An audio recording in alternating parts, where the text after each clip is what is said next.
آپ یہ دیکھیے کہ یہاں پر ایک تمثیل کے ذریعے سے اللہ تعالیٰ نے ہمیں یہ بتایا ہے کہ اللہ تعالیٰ آسمانوں اور زمینوں کا نور ہے۔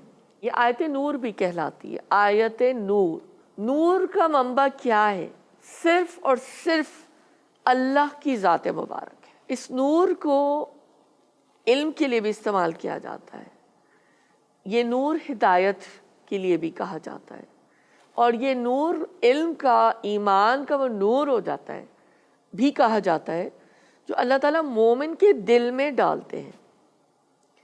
تو اللہ کا نور ایمان والوں کو میسر آتا ہے، جو اللہ تعالیٰ یہاں پہ بتا رہے ہیں نا کہ ان کو کوئی بھی تجارت یا کوئی مصروفیت اس اللہ کے نور سے غافل نہیں کرتی۔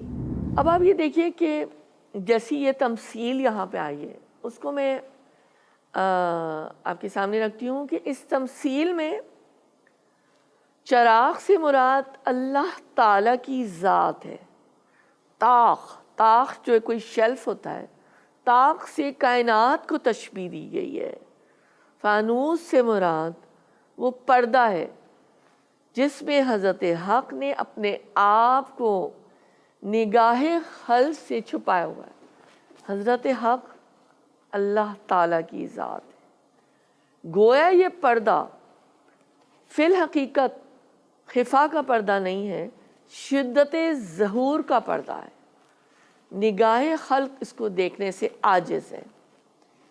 اس کی وجہ یہ نہیں ہے کہ تاریکی ہے، کیونکہ یہاں پہ تو نور کی بات ہو رہی ہے نا، روشنی کی بات ہو رہی ہے، بلکہ اصل وجہ یہ ہے کہ درمیان کا پردہ شفاف ہے، اور اس شفاف پردے سے گزر کر آنے والا نور اتنا شدید ہے، بسیط ہے، محیط ہے کہ محدود طاقت، لیمیٹڈ پاورز رکھنے کے باوجود بینائیاں اس کا ادراک کرنے سے عاجز ہیں۔